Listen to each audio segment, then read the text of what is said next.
Alright guys, today we are going to be reacting to why German exams are hard, guys. Let's jump in. In Germany might be way different from the system that you're used to. So someone who has written them myself, I want to give you a deep dive into exams at German universities and how you can prepare for them. So first off, let's talk about the grading system real quick. At German universities, the grades range from 1.0 to 5.0. 1.0 is the best and 5.0 is the worst. And you usually pass an exam when you score 4.0 or better. Now here's something unique about the German education system. At university, you usually get 3 attempts to pass an exam. But if you fail after 3 tries, you're not allowed to continue that subject at any university in Germany. So for example, you're studying math, and if you fail your exam 3 times, you're blocked from studying math anywhere in the country.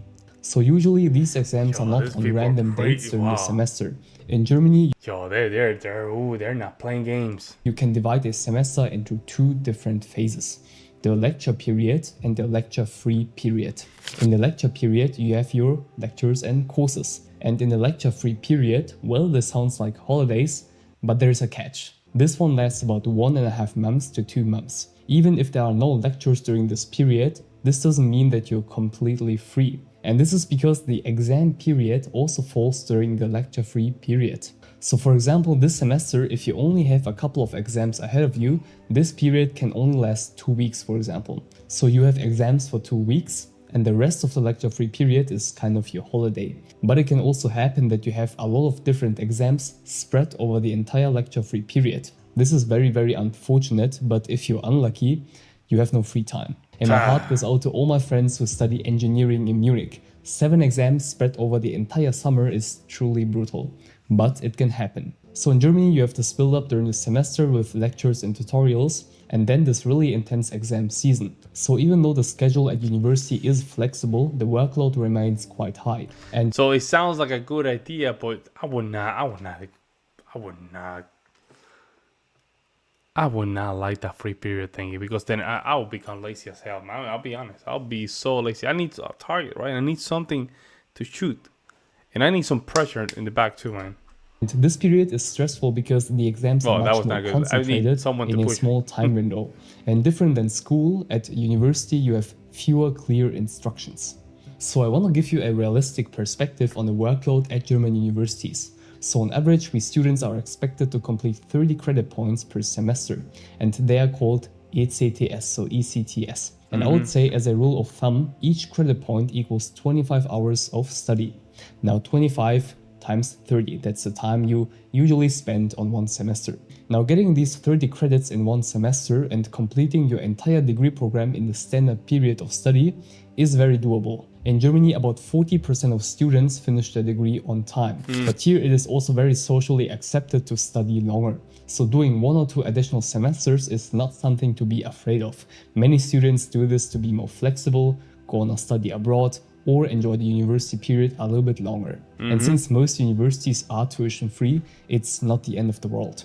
Now, I would say the workload here is less about cramming for final exams and more about consistently engaging with your studies throughout the entire semester. So German universities offer lectures, seminars, tutorials, and also exercises. To be honest, I haven't properly experienced a different university system, so I can't directly compare the German education system to a different country. But in my eyes, the workload at the university here will keep you busy most of the time. You can work a part-time job, of course, but here's my advice. Settle in first. So get familiar with your academic schedule before jumping into work, because the last thing you want is fall behind in your studies, at the beginning of the journey. So unless it's really and this is why Germany is ahead when it comes down to engineering. This is why, guys, right here.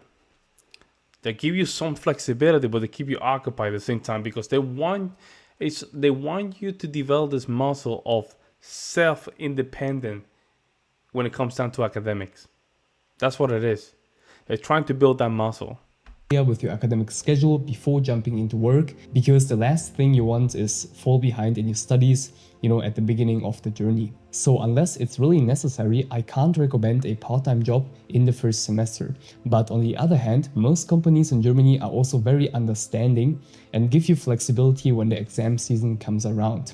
And by the way, if you are an international student and serious about studying in Germany, I can really recommend you download the free Studying in Germany guidebook in the video description. Nice now, job. In Germany, there are also a lot of different exam types. And the most common one is a written exam that lasts 90 minutes. It usually tests your knowledge on a specific topic, either in the form of open, essay-like or closed questions like in a multiple choice test.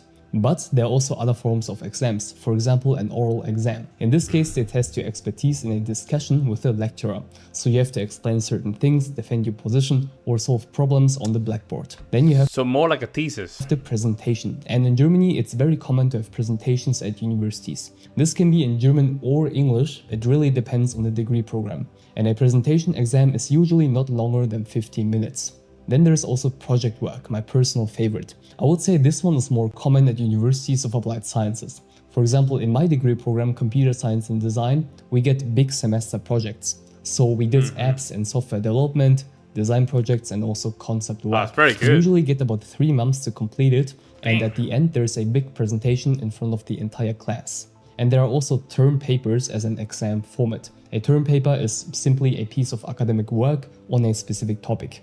And even with ChatGPT, writing a term paper takes some time, but I would say it is considered one of the more relaxed and easier exam formats. So in Germany, it's very typical that the final grade of the course is entirely based on the exam performance. So you have one big exam at the end, and yeah, if you have a bad day, it's not great. But this is how the system works.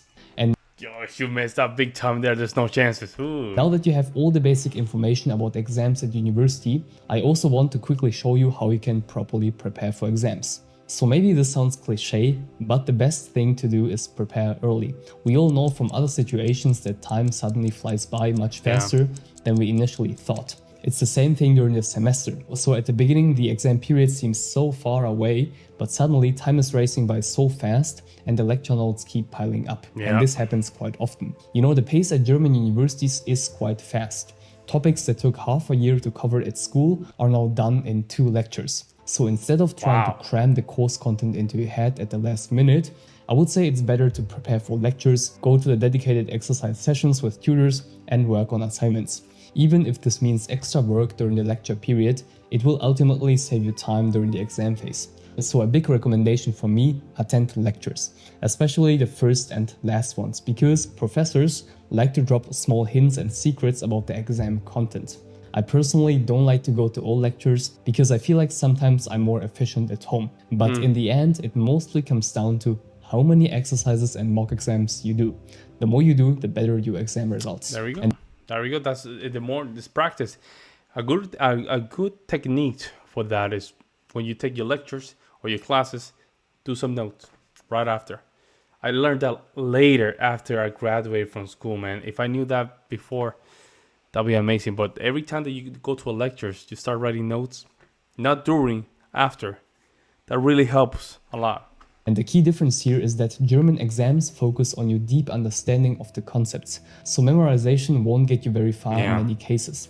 They will ask you to solve concrete problems, combine ideas from different areas, and think critically. It's a different mindset compared to systems where memorization might get you through the exam. Now, the interesting thing is, in some exams, you might be allowed to bring a cheat sheet, but don't get too excited. So when I first heard that we were allowed to bring this cheat sheet into the math exam, I was really happy. But to be honest, even with a cheat sheet, it won't help you much if you don't fully understand the material. To be honest, I'm more afraid of these open book exams compared to we used to do that. There were some classes when I used to, even when I was doing my master's degree, they will allow you to bring your cheat sheet. Now, why was that the reason? If you can bring your cheat sheet, that means that you're studying. You see? If you bring your cheat sheet, that means you already studied. See, you spend time just doing your cheat sheet, you're studying. You see what I'm saying? Usually you're just reviewing the material. So it's a very good technique. And this shows once again that universities in Germany put more emphasis on deep subject knowledge instead of memorizing a bunch of facts.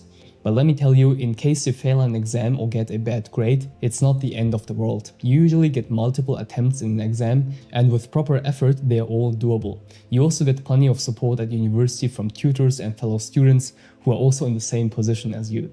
And in Germany, exams and grades are important, but not the only factor for success later. Employers focus on overall performance, so motivation, soft skills, and German proficiency. Now, in case you want to learn German directly from me, check out Speedy German and also other useful resources. Hey, shout out to the dude here, man. He's just killing it. His content is top notch, professional, clear to the point, and most importantly, he brings a very good content. Very good, man. These exams are very hard.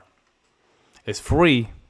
The education is free, but bro, you have to perform like a high level of efficiency. They're not playing games. They're not just simply going to give you free tuition. No, you have to perform. Great stuff. Let me know what you guys think. Let me know if this is worth it or not. I just want to hear you guys' opinion. Meantime, guys, I'll see you next one.